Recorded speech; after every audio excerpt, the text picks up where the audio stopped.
இங்கு நீலமும் சிகப்பும் ஒன்றாக சேர்ந்திருப்பது நன்றாக தெரிந்திருக்கிறது. அதுபோல வருகின்ற காலங்களில் நீலமும் சிகப்பும் இன்னைக்கு அழிந்து கொண்டு வருகின்ற நிலையில் கேஜிபி இருக்கின்றது. நம்மளும் ஒன்றாக சேர்ந்து நம்ம இந்த உயர்த்தி இந்த தங்கவேலை உயர்த்தி நல்ல வழியில் எடுத்து செல்ல வேண்டும் என்று இந்த நேரத்தில் புரட்சியாளர் பாபா சாகர் அம்பேத்கருடைய நாமம், புரட்சியாளர் பாபா சாகர் அம்பேத்கருடைய நாமம், புரட்சியாளர் பாபா சாகர் அண்ணல் அம்பேத்கருடைய நாமம். மே தினம், மே தினம், மே தினம். புரட்சி, புரட்சி, புரட்சி. CITU, CITU, CITU, CPIM, CPIM, CPIM. இன்குலாப், இன்குலாப், இன்குலாப்.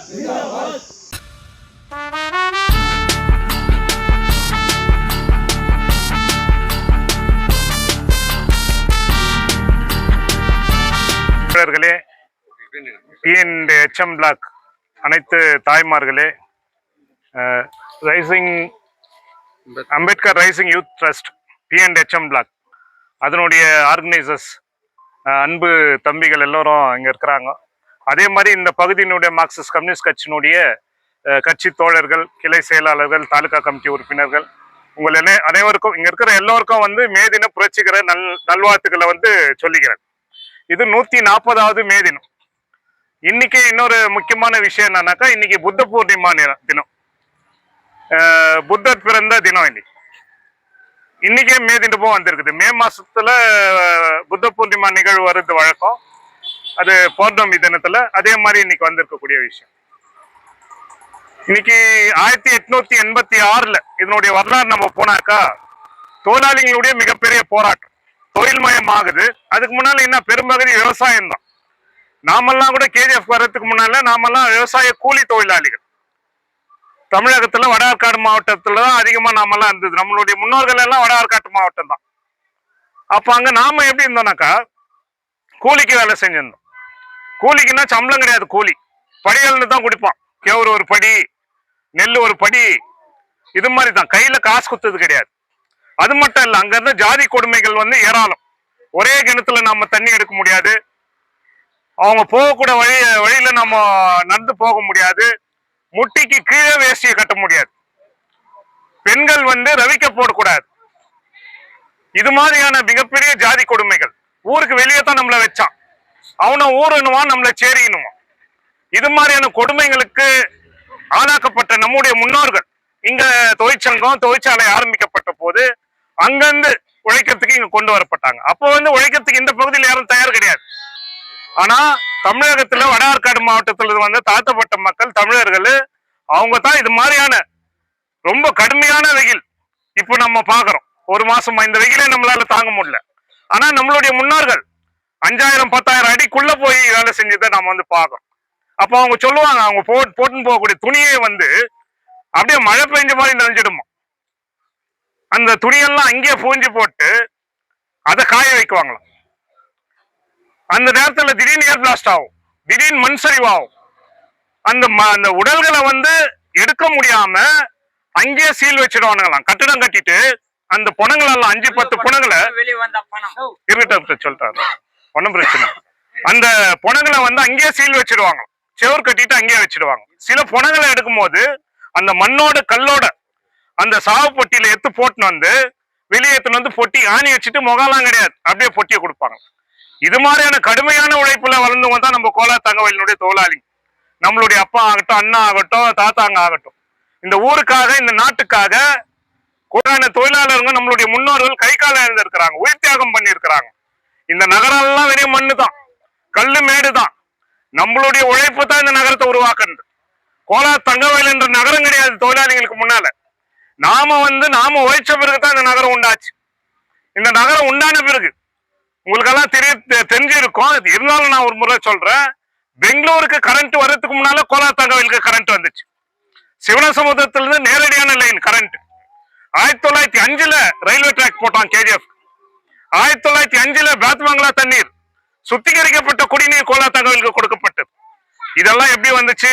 ஜான் டெய்லர் கொடுத்தாரா இல்ல மைசூர் மகாராஜா கொடுத்தாரா? யாரும் கொடுக்கல. நம்மளுடைய உழைப்பு, தொழிலாளியினுடைய உழைப்பு. உழைப்பு இல்லாம எதுவும் கிடையாது. ஆனா இன்னைக்கு சுகபோகமா வாழ்றது யாரு? முதலாளிங்க. புத்தர் என்ன சொன்னாரு? ஆசையே துக்கத்துக்கு மூல காரணம். அவருடைய அடிப்படை கொள்கையில ஆசையே துக்கத்துக்கு காரணம். இன்னைக்கு முதலாளிகளுடைய பேராசை நம்மள சுழன்றான், நம்மளுடைய உழைப்பை சுழன்றான். 8 மணி நேரம்ன்றது 12 மணி நேரம் வேலை வைக்கிறான். இன்னைக்கு பிஎம்எல் கான்ட்ராக்ட் தொழிலாளிகளுடைய நிலைமையை நீங்க பாருங்க. ஒரு நாளைக்கு அவனுடைய சம்பளம் இன்னைக்கு 700 ரூபாய், மாசத்து சம்பளம் 15,000 ரூபாய். அதே தொழிற்சாலையில நிரந்தரமாக செய்யக்கூடியவங்களுடைய சம்பளம் 1 லட்சத்துக்கு மேல போகுது. அந்த தொழிலாளிகளுக்கு கிடைக்க கூடாதுன்னு நம்ம சொல்ல, அதே நிலைமை தான் இந்த கான்ட்ராக்ட் தொழிலாளிகளுக்கும் கிடைக்கணும்னு சொல்றோம். பிஜிஎம்எல் தொழிலாளிங்க கடைசியா 2001 கம்பெனி மூடும் போது 4,000 ரூபாய் சம்பளம் வாங்கியிருந்தோம். மாசம் எல்லாம் ஓய்ச்சியோலாம் 4,000 ரூபாய் சம்பளம் வாங்கியிருந்தோம், 5,000 சம்பளம் வாங்கியிருந்தோம். இன்னைக்கும் கூட அந்த தொழிலாளிகளுக்கு கொடுக்க வேண்டிய நிலுவ பணத்தை கொடுக்கல. இந்த வீடுங்கெல்லாம் நம்ம வாரோம், இந்த வீடுங்களுக்கு உத்தரவாதம் இல்லை, இந்த வீடுங்க கேரண்டி கிடையாது. அப்ப மார்க்சிஸ்ட் பார்ட்டி நாம என்ன சொல்றோம்னாக்கா, இந்த ஊர்ல புதிய தொழிற்சாலைகளை உருவாக்கணும். 6 ஏக்கர் நிலம் நம்மளுடைய உழைப்புல உருவான பிஎம்எல் தொழிற்சாலை, பிஜிஎம்எல் தொழிற்சாலை, அங்க புதிய தொழிற்சாலையை உருவாக்கு. ஏராளமான இளைஞர்கள் வேலை செய்யறதுக்கு தயாராகிறாங்க. வேலை கொடுக்கறதுக்கு அரசு தயாரா இல்ல. இன்னைக்கு பெங்களூருக்கு போய் உழைச்சிட்டு வரோம். அங்க போனா பணக்காரங்களுக்கு தேவையான ரயில்வே வசதி அதிகப்படுத்துறோம். நம்மளுடைய டெய்லி டிராவலர்ஸ் ஃபர்ஸ்ட் ஷிஃப்ட்டுக்கு போறான், 4 மணி 4:30 மணிக்கு இங்கிருந்து தொழிலாளி அவன் ரிட்டர்ன் ஆகணும்னா அந்த ட்ரெயினை நிதானப்படுத்துறான். பிருந்தாவன் ட்ரெயின் கனெக்ஷன் கொடுக்கறது கிடையாது. மார்க்சிஸ்ட் பார்ட்டி தீவிரமான போராட்டம் பண்ணோம். அதனுடைய விளைவு இன்னைக்கு ட்ரெயின் டைமிங்க மாத்தணும். ஆனாலும் கூட இன்னும் கூட முழுமையா 3 நாள், வாரத்துல 3 நாள் அந்த ட்ரெயின் கிடைக்கிறது இல்லை. கேஜிஎஃப் சேர்றதுக்கு குறிப்பா இந்த டெய்லி டிராவலர்ஸ் ஃபர்ஸ்ட் ஷிஃப்ட் போகக்கூடியவங்க. அதே மாதிரி பிஜிஎம்எல் தொழிலாளிகளுடைய நிலுவ பணம் இன்னைக்கெல்லாம் பார்த்தா ஒரு ஏரோப்ளைன் ஆக்சிடென்ட் ஆச்சு. ஒரு 6 மாசத்துக்கு முன்னால் நாம எல்லாம் பார்த்தோம். அந்த ஏரோப்ளைன் ஆக்சிடென்ட் ஆன பிறகு 243 பேர்ல 240 பேர் செத்துட்டான். ஒருத்தர் மட்டும் உயிரோட போயிடுச்சுக்கணும். அந்த 242 பேருக்கு ஒவ்வொருத்தருக்கும் அவன் இன்சூரன்ஸ் எவ்வளவு கிளைம் பண்ணி கொடுத்தான்னாக்கா, ஒரு உயிருக்கும் 1 கோடி ரூபாய் கொடுத்தான். ஒரு உயிர் போச்சுனாக்கா 1 கோடி ரூபாய் இன்சூரன்ஸ், 240 கோடி ரூபாய் கொடுத்தாங்க. அந்த கம்பெனிக்கு எவ்வளவு கிளைம் பண்ணான்? டாடானுடைய கம்பெனிக்கு 2800 கோடி இன்சூரன்ஸ் கிளைம் பண்ணான். நம்ம தொழிலாளிங்க இந்த ஊருக்காக போறான்னா உயிரை விட்டான். இன்னைக்கும் கூட நாம எப்படி வாழ்ந்துருக்கிறோம்? இன்னைக்கு கூட நம்மளுடைய நிலைமை என்ன? அந்த தொழிலாளிக்கு 50 கோடி ரூபாய் கொடுக்கணும். அந்த பணத்தை கொடுத்தா அவன் 2-3 லட்சம் அந்த பணத்தை கண்ணில் பார்த்துடுவான். ஆனாலும் கூட அந்த பணத்தை கொடுக்கறதுக்கு தயார் கிடையாது மோடி அரசும் சரி, இங்க இருக்கக்கூடிய மாநில அரசாத்தை பத்தி பேசுறதுக்கு தயார் கிடையாது. அப்ப அந்த தொழிலாளிகளுடைய நிலைமை என்ன? இன்னைக்கு கூட 3300 தொழிலாளியில 1800 தொழிலாளி செத்துட்டான். இன்னும் பாதி பேர் உயிருக்கு போறான்னுக்கிறான். அவங்களுடைய பிள்ளைகளுக்கு வேலை கிடையாது. அப்போ புதிய தொழிற்சாலை உருவாக்குன்றோம், பிஜிஎம்எல் வீடுகளை சொந்தமாக்குன்றோம், அந்த தொழிலாளிகளுக்கு கிடைக்க வேண்டிய நிலுவ பணத்தை கொடுன்றோம். இன்னைக்கு குடிக்கிற தண்ணி நாமெல்லாம் காசு கொடுத்து தான் தண்ணி வாங்குறோம். ஏற்கனவே சொன்ன 1905 பேத்மங்கல தண்ணி சுத்திகரிக்கப்பட்ட தண்ணீர் நமக்கு கொடுத்தான். இன்னைக்கு அந்த தண்ணி என்ன ஆகுது? அந்த ஏரியெல்லாம் கையகப்பத்தின்கிறான் யாரு? ரெட்டி, நாயுடு எல்லாமே.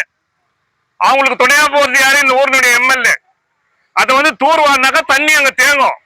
அந்த தண்ணியை நமக்கு விநியோகம் பண்ணலாம். 140 கோடி அம்ருத் சிட்டி ஸ்கீம்ல 125 கோடி ரூபாய் கிட்ட செலவு பண்ணிட்டான்றான். அதுல 70 கோடி ரூபாய் தண்ணிக்கு மட்டும் செலவாயிச்சான். பைப் லைன் எல்லாம் போட்டு வந்துட்டான். ஆனா தண்ணி கிடையாது. கோடிக்கணக்கான பணத்தை கமிஷனா சாப்பிட்டானுங்க. ஆனா குடிக்கிறதுக்கு தண்ணி நமக்கு கிடையாது. ஹாஸ்பிட்டலு மார்க்சிஸ்ட் பார்ட்டி நாங்க கேட்கிறோம், ஒரு சுகாதாரமான ஹாஸ்பிட்டல். இன்னைக்கு எவ்வளவு உயிருங்க. ஹெல்மெட் போடு, ஹெல்மெட் போடு, ஹெல்மெட் போடு, ஆக்சிடென்ட் காப்பாத்திடுவோம். ஹெல்மெட் போட்டா கூட ஆக்சிடென்ட் ஆகுது. இன்னைக்கு அந்த உயிரை எடுத்துன்னு போய் 2 ஹவருக்கு முன்னால சேர்த்துட்டாக்கா பெங்களூர்ல காப்பாற்ற முடியாதுன்றான் நிமான்ஸ்ல. இங்க ஒரு ஐசி யூனிட் கிடையாது, கார்டியாலஜி டிபார்ட்மெண்ட் கிடையாது, முக்கியமான டிபார்ட்மெண்ட்டுக்கு எதுவும் கிடையாது. பெரிய கட்டணம், அதை போய் எம்எல்ஏ திறந்து வைக்கிறாங்க. ஆனா அந்த கட்டடத்துல எந்த ஸ்பெஷாலிட்டியும் கிடையாது. நம்முடைய பிள்ளைகள் இங்க எத்தனை பேர் 2-3 பேர் ஆக்சிடென்ட்ல செத்தாங்க இதே பகுதியில சேர்ந்தவங்க. இன்னைக்கு உயிர் காக்கும் மருந்து கிடையாது. இதை மார்க்சிஸ்ட் பார்ட்டி கேட்கிறோம். புதிய தொழிற்சாலையில் குடி தண்ணீர், ஹாஸ்பிட்டல், இதுதான் அடிப்படை தேவை. ஆனா இந்த ஊரினுடைய பிரதிநிதிங்க என்ன பண்றாங்க? எம்எல்ஏ ஆகட்டும், எம்பிக்கள் ஆகட்டும் என்ன பண்றாங்க? இதுக்கான வேலைங்களை செய்யறாங்களா? ஏற்கனவே தோழர்கள் பேசும்போது சொன்னாங்க, இங்க தத்துவார்த்த ரீதியான போராட்டம் இருந்துச்சு. மார்க்சிஸ்ட் பார்ட்டி, குடியரசு கட்சி இது மாதிரி தத்துவார்த்த ரீதியான போராட்டங்கள் இருந்துச்சு. சமூக நீதிக்கான போராளி டாக்டர் அம்பேத்கர். அவர் லேபர் மினிஸ்டர் இருந்தார். 42ல இருந்து 46 வரைக்கும் இந்த இந்திய அரசுல வயசாக இருக்கும் போது இருந்தார். 8 மணி நேரம் உத்தரவாதம் கொண்டு வந்த சட்டத்தை கொண்டு வந்தது டாக்டர் அம்பேத்கர். அதுக்கான போராட்டம் பண்ணது செங்கோடி. இந்த நாட்டுல 8 மணி நேரம் வேலை உத்தரவாதத்தை கொண்டு வந்தது டாக்டர் அம்பேத்கர் சட்டத்து மூலியமா. பெண்களுக்கான சொத்துல உரிமையை கொண்டு வரது பண்ணாரு. காங்கிரஸ் சொத்துக்களை ரிசைன் பண்ணாரு.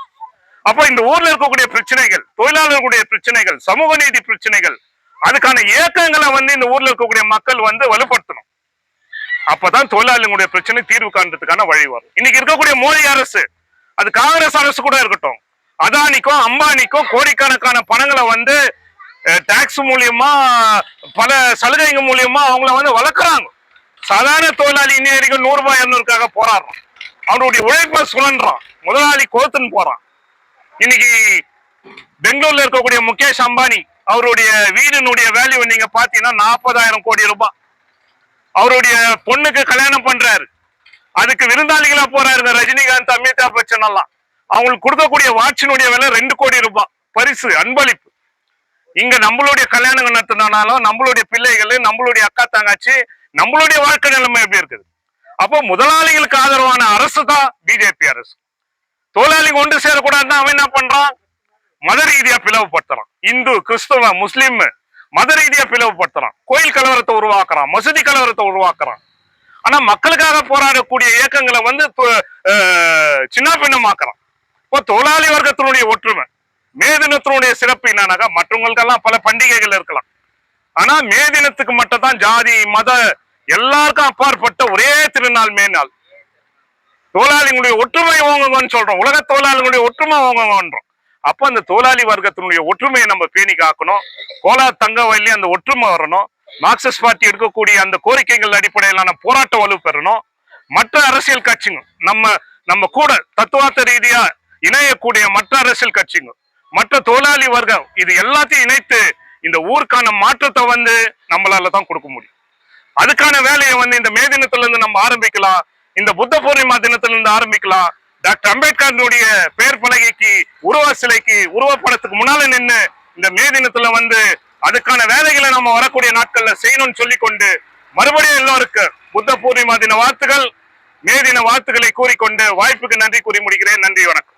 எல்லாருக்கும் வணக்கம். இன்னைக்கு 140வது மே தினம் உலகம் முழுதும் இன்னைக்கு கொண்டாடிட்டு இருக்காங்க. அந்த வகையில் சாம்பியன் பகுதியில், டிஎன்ஹெச்என் பிளாக் பகுதியில் நம்ம டாக்டர் பாபா சாஹேப் அம்பேத்கருடைய தூண் இருக்கக்கூடிய இடத்துல இந்த நிகழ்ச்சி ஏற்பாடு செய்யப்பட்டிருக்கு. எனக்கு உண்மையிலேயே ரொம்ப பெரிய சந்தோஷமும் ரொம்ப பெரிய பெருமையும் இருக்குது. Doctor Baba Saheb BR Ambedkar rising youth ட்ரஸ்ட்ன்ட்டு இன்னைக்கு ஃபார்ம் பண்ணி இன்னைக்கு அந்த இயக்கம் இங்கே பல்வேறு நிகழ்ச்சியை நடத்திட்டு வராங்க. போகும்போது வரும்போதெல்லாம் பார்க்குறேன். கடந்த ஏப்ரல் 14ஆம் தேதி டாக்டர் பாபா சாஹேப் அம்பேத்கருடைய 135வது பிறந்த தின விழா கூட இங்கே கொண்டாடினாங்க. அதுக்கு அடுத்தது இன்னைக்கு மே 1ஆம் தேதி 140வது மே தினத்தை இன்னைக்கு கொண்டாடுறாங்க. ஸோ கோலார் தங்க வயலுன்னு பார்க்கும்பொழுது உலகத்தெல்லாம் நம்ம பேசுறதுக்கு பதில், கோலார் தங்க வயலுன்னு பார்க்கும்பொழுது எல்லா தாழ்த்தப்பட்டவர்கள் இருக்கக்கூடிய ஒரு மிகப்பெரிய பகுதி. தாழ்த்தப்பட்டவர்கள் பார்க்கும்பொழுது அவங்கெல்லாம் கடுமையாக உழைக்கக்கூடிய மக்கள். இன்னைக்கு கோலார் தங்க நகரத்தை உருவாக்கி 175 வருஷம் ஆகுது. இந்த 175 வருஷம் கோலார் தங்க வயல்ல பார்த்தோம்னா தாழ்த்தப்பட்டவர்கள் கடுமையாக தங்க சுரங்கத்தை உள்ள இறங்கி வேலை செஞ்சு தங்கத்தை உருவாக்கி இன்னைக்கு இந்த நாட்டுக்கு, இந்த உலகத்துக்கு கொடுத்துருக்கக்கூடிய ஒரு பகுதி. எல்லாம் பெருமையா பேசுறோம், கேஜிஎஃப் லிட்டில் இங்கிலாந்து அப்படின்னு சொல்றோம். ஆனா கேஜிஎஃப் லிட்டில் இங்கிலாந்துன்னு சொல்லக்கூடியவங்க இந்த பகுதியில வாழக்கூடிய மக்கள் எப்படி இருக்கிறாங்க, அவங்களுடைய வாழ்க்கை மாறி இருக்குதான்னு பார்த்தா இதுவரையிலேயே மாறல. நீங்க பார்த்தோம்னா கடுமையாக கஷ்டத்துல இருக்காங்க, ரொம்ப கஷ்டத்துல இருக்காங்க. நீங்க பார்த்தோம்னா தங்க சுரங்கம் மூடி 26 வருஷம் ஆகுது. 26 வருஷம் பின்னாடி இன்னைக்கு மிகப்பெரிய வேலை வாய்ப்பு இல்லாத இன்னைக்கு பாதிக்கப்பட்டிருக்கிறத பார்க்கிறோம். சுரங்க தொழிலாளர்களுடைய பிள்ளைகள் இன்னைக்கு வேலை இல்லாத, இளைஞர்கள் இன்னைக்கு வேலை இல்லாம கடுமையாக பாதிக்கப்பட்டிருக்கிறது பார்க்கறது. ஆண் பெண்ணா இருந்தா, ஆணா இருந்தாலும் சரி, பெண்ணா இருந்தாலும் சரி. கேஜிஎஃப்ல வேலையே இல்ல. பெம்மல் என்ற ஒரு பொது தொழிற்சாலை இருக்கு. அந்த தொழிற்சாலையில வேலை கிடையாது, கான்ட்ராக்ட்ல தான் இருக்காங்க. அந்த கான்ட்ராக்ட்ல இருக்கிறவங்களுக்கு மிகப்பெரிய பாதிப்பு இருக்கக்கூடிய ஒரு பகுதியா இருக்கு. ஆனா இந்த இளைஞர்கள் பெங்களூருக்கு போயிட்டு வராங்கன்னா, பெங்களூருக்கு போயிட்டு வந்தா கூட பெங்களூர்ல கூட அவங்களுக்கு வேலை உத்தரவாதம் இல்லாத நிலைமையை இன்னைக்கு பாக்குறோம். அவங்க போய் பல்வேறு வகையில வேலை செய்யறாங்க. கட்டட வேலை செய்யறாங்க, ஆபீஸுங்கள வேலை செய்யறாங்க, ஹாஸ்பிட்டல்ல வேலை செய்யறாங்க, எஜுகேஷன் இன்ஸ்டிடியூஷன்ல வேலை செய்யறாங்க, மல்டிநேஷனல் கம்பெனிஸ்ல வேலை செய்யறாங்க. படிச்சிருந்தாலும் சரி, படிக்கலனாலும் சரி, ஒருத்தருக்கு கூட நிரந்தரமான வேலை இல்லை. அதுக்கா பதில் இன்னைக்கு அவங்க டெம்பரவரி வேலை தான் இன்னைக்கு செய்யக்கூடியது. அவங்களுக்கு சம்பளம் ரொம்ப கம்மியா இருக்கு, கூலி ரொம்ப குறைவு. அந்த கூலி ரொம்ப குறைவா இருக்கக்கூடிய சந்தர்ப்பத்தில் இன்னைக்கு சிஐடி என்ன கேக்குதுன்னா, இன்னைக்கு மினிமம் வேஜஸ் கொடுக்கணும். மினிமம் வேஜஸ் சுப்ரீம் கோர்ட் சொல்லி இருக்குது. டாக்டர் பாபா சாஹிப் அம்பேத்கர் இன்னைக்கு அவர் கான்ஸ்டிடியூஷன்ல எழுதக்கூடிய சந்தர்ப்பத்தில் மினிமம் வேஜஸ் ஆக்ட் 1948ல வந்திருக்கு. அந்த மினிமம் வேஜஸ் ஆக்ட் பிரகாரம் 5 வருஷத்துக்கு ஒரு முறை இன்னைக்கு வேஜஸ் கொடுக்கணும். அந்த வேஜஸ் கொடுக்குறாங்கன்னா இல்ல, மோடி அரசாங்கம் வந்த பின்னாடி 2017 இன்னைக்கு கடைசியா மினிமம் வேஜஸ் ரிவைஸ் பண்ணாங்க. இதுவரையிலே பண்ணல. இன்னைக்கு கிட்டத்தட்ட 9 வருஷம் ஆகுது.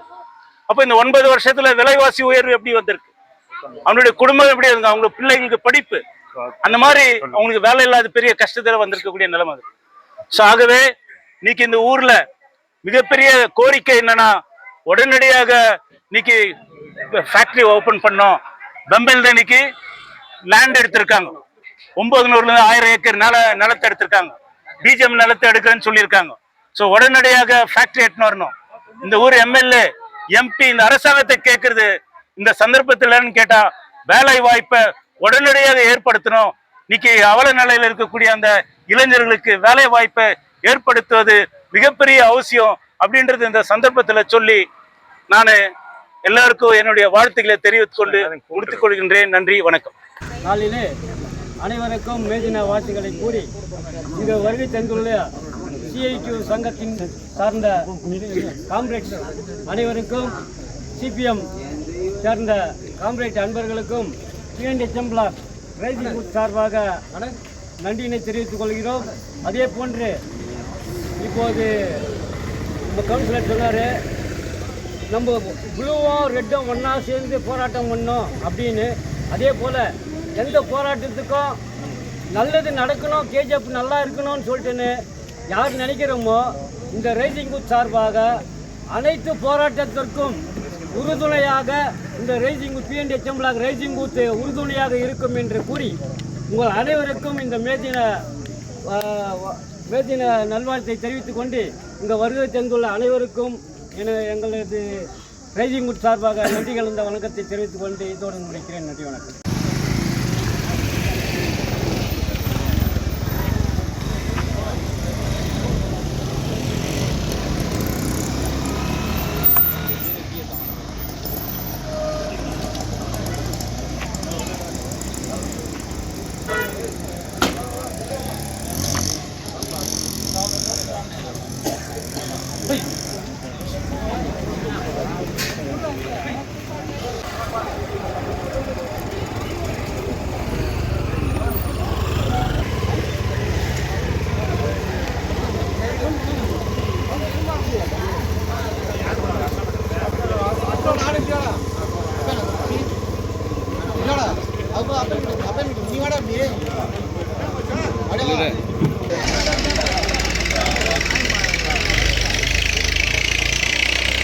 மதிப்புக்கும் மரியாதைக்குரிய அருமை தோழர்களே, தாய்மார்களே, வாலிப நண்பர்களே, இந்த பிஎன்ஹெச்எம் பிளாக் என்ற சாதி நகரின் சார்பாக உங்கள் எல்லோருக்கும் முதற்கட வணக்கத்தை தெரிவித்துக் கொண்டு, அருமை பெரியவர்களே, 140வது இந்த மே தினத்தை கொண்டாடும் வகையில் நம்முடைய பிஎன்ஹெச்எம் பிளாக் கம்யூனிஸ்ட் தோழர்களும், அதே போல் இங்கே அம்பேத்கர் ரைசிங் யூத் தோழர்களும் மற்ற தோழர்களும் சேர்ந்து நம்முடைய கம்யூனிஸ்ட் தோழர்களையும் தலைவர்களும் வரவேற்கும் வகையில் அவங்க ஒன்று சேர்ந்து இந்த நிகழ்ச்சியை ஏற்படுத்தி கொடுத்திருக்கிறார்கள். சொல்லிக்கொண்டு இங்கே இந்த இடத்துல கம்யூனிஸ்ட் கட்சியானது நம்மளுக்கு பசி இருக்கின்ற வரையிலும், இந்த வயிறு இருக்கின்ற வரையிலும் கம்யூனிஸ்ட் கட்சி இந்த உலகத்தில் நிலைத்து நிற்கும். அதுக்காக போராட்டம் நடத்தி கொண்டு இருப்போம். எப்பொழுது நம்மளுக்கு இந்த வயிறு இல்லையோ அப்போது கம்யூனிஸ்ட் இல்லை என்ற அர்த்தம். பசி இருக்கின்ற வரையில் கம்யூனிஸ்ட் கட்சி இந்த உலகத்தில் இருந்தே இருக்கும் என்று தெரிவித்து கொண்டு இங்கே வந்திருக்கும் நம்மளுடைய சிபிஎம்மினுடைய அருமை தோழர் செயலாளர் பி தங்கராஜ் அவர்களுக்கும் மற்றும் அருமை தோழர் ஏஆர் பாபு அவர்களுக்கும், அருமை தோழர் எஸ்டி ஆனந்தன் அவர்களுக்கும், அருமை தோழர் ஜெயராமன் மற்றும் எல்லா தோழர்களும் வணக்கமும் வருக என்று வரவேற்று இந்த நிகழ்ச்சியை எங்களுடைய சாம்பண்டிப் கலை கமிட்டியின் செயலாளர் ரமணி அவர்களை தலைமையேற்று நடத்தி கொடுக்கும்படி அன்புடன் அழைக்கின்றேன். இந்த 140ஆம் ஆண்டு மேதின விழாவுக்கு வெகு சிறப்பாக எனது அன்பு தோழர் சீனியர் தோழர் அவர்கள் சிம்பிளாக பேசினாலும் ரொம்ப அருமையாக பேசினார். அவருக்கு என்னுடைய மனமார்ந்த நன்றி தெரிவிக்கிறேன். ஏன்னு கேட்டால் அவர் சொன்னார், இந்த வயிறு இருக்கிறவரெலாம் இந்த கம்யூனிஸ்ட் இருக்கும் அப்படின்னு சொன்னோன்னா அது உண்மையான வார்த்தை. உலகத்திலே சரி, ஒரு தாழ்த்தப்பட்ட மக்களுக்கும் சரி, இந்தியாவை பொறுத்தவரையிலும் தாழ்த்தப்பட்ட மக்களுக்கும் பிறத்தப்பட்ட மக்களுக்கும் சிறுபான்மை மக்களுக்கு யாருக்கானாலும் சரி முதல் குரலில் கொடுக்குறது இந்த கம்யூனிஸ்ட் கட்சி விட்டா வேறு எந்த கட்சியுமே கிடையாது. விலைவாசி போராட்டம், டீசல் பெட்ரோல் விலையாட்டினா கூட ஃபஸ்ட்டு போராட்டம் பண்ணுறது இந்த கம்யூனிஸ்ட் கட்சி தான், வேறு யாரும் இல்லை. நியாயமான கட்சி, தொழிலாளர்களுக்காக உழைக்கும் கட்சி, பாட்டாளி மக்களுக்காக உழைக்கும் கட்சி கம்யூனிஸ்ட் கட்சி. இந்த கம்யூனிஸ்ட் கட்சியில் இருக்கிறவங்க தன்னு சுயநலம் பார்க்காத பொதுநலத்துக்காக வாழ்கிற ஒரே கட்சின்னு சொன்னால் கட்சி கூட யாரும் மாற மாட்டாங்க. கட்சியும் மாறதில்லை, யார் கட்சியும் ஓட்டுக்காகவோ இது எதுக்காக நான் சொல்ல விரும்பலை. இன்றைக்கெல்லாம் காசுன்னு சொல்கிறாங்க, ஆனால் அந்த காசு உங்களுக்கு தூசியாது. அவங்க கொடுக்குற காசு நீங்கள் ஒரு நாளைக்கு எவ்வளோ காசு செலவு பண்ணுறீங்க, அவங்க காசு கொடுக்குற ஒரு காசாது காசே கிடையாது. யாருன்னா வந்தால் கூட நீங்கள் நம்மளை வாங்கவே கூடாது. என்னத்துக்கு வாங்கிட்ட தோத்துட்டோன்னு திட்டு போகிறாங்க. அந்த மாதிரியெல்லாம் இருக்குது. அந்த மாதிரி இல்லாத நம்ம கட்சியில் யாரும் அந்த மாதிரி இல்லை. நம்ம இந்த ஸ்டாலின் நகர் இது டிக்கெட் லைன் P&HM பிளாக் இந்த வட்டத்துக்கு மிக சிறப்பான முறையில் இந்த வட்டார வாலிபர்கள் சொன்னார் அண்ணன். 6 பேர் போலீஸ் எல்லாம் சேர்ந்துச்சுன்னா அம்பேத்கர் யார்? அம்பேத்கர் நம்ம ஆள், நம்ம இனம், நம்ம ஜாதி. அவர் என்ன சொன்னார்? கற்பி புரட்சி செய் ஒன்று செய். புரட்சி செய், கற்பி படிக்கணும், புரட்சி செய், ஒன்று சேர், எல்லாம் ஒன்றா சேரணும். அதுபோல் அவர் சொன்ன எல்லாம் நம்ம ஒன்றா சேர்ந்து இந்த வட்டத்துக்கும் இந்த கோலார் தங்கவேலுக்கும் இந்த நாட்டுக்கும் நம்மளால் முடிஞ்ச அளவு போராட்டம் இன்றைக்கி நம்ம ஒரு போராட்ட களத்தில் தாங்கிறோம். நம்ம நாட்டு ஆளக்கூடிய மோடி அவர்கள் அமெரிக்கா என்ன சொல்கிறாரோ அதான் கேட்குறாரு, வேறு எதுவும் கேட்குறதுல அவர் சூழ்நிலை எதுவுமே கிடையாது. ரஷ்யா கிட்ட டீசல் வாங்கினோன்னா வேணாம், வென்சுலேலாம் போய் வாங்க சொன்னால் அங்கே தான் போய் நம்ம வாங்கணும். அந்த நிலைமையில் இந்த நாட்டை ஆண்டு கொண்டு இருக்கிறாரு. அந்த ஆட்சியை மாற்றணும். இந்த காங்கிரஸ் கூட நம்ம கர்நாடக மாநிலத்தில் ஆடுறாங்க, யாருக்கும் எந்த ஒன்றும் பண்ணுறதில்ல. அதனால் நம்ம வாழ்க்கையே போராடணும். மக்கள் நல்லா இருக்கணும்னு சொன்னால் போராடணும். வாலிபர்கள் முக்கியமாக, வாலிபர்களுடைய கையில் தான் இருக்குது. நாங்கள்லாம் மெயின்டைன் பண்ணுறோம். நீங்கள்லாம் அந்த போராட்டம்லாம் செய்து எல்லாம் அந்த கட்சியும் நம்ம எல்லாம் ஒற்றுமையாக இருந்து இந்த கேஜிஎஃப் வளரணும் அப்படின்னு கேட்டுக்கொண்டு அடுத்தபடியாக டாக்டர் B.R. அம்பேத்கர் அவர்களுக்கு 2 உருவப்படங்கள் இருக்குது. ஒன்று தோழர் நகர செக்ரட்டரி அவர்கள் பி. தங்கராஜ், அதே போல் சிஐடி தலைவர் ஏ. பாபா அவர்கள் மாலை அணிவிப்பார்கள்.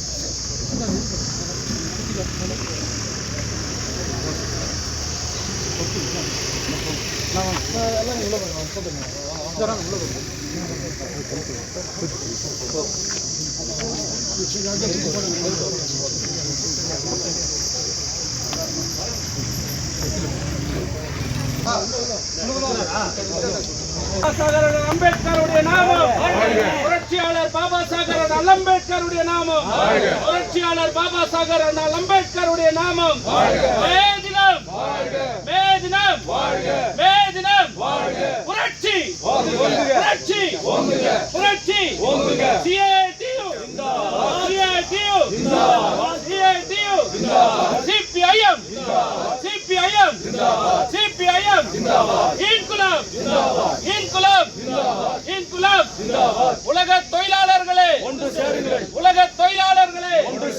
உலக தொழிலாளர்களே, தங்கவயல் தொழிலாளர்களே, தங்கவயல் தொழிலாளர்களே, தங்கவயல் தொழிலாளர்களே, ஜெய் பீம்.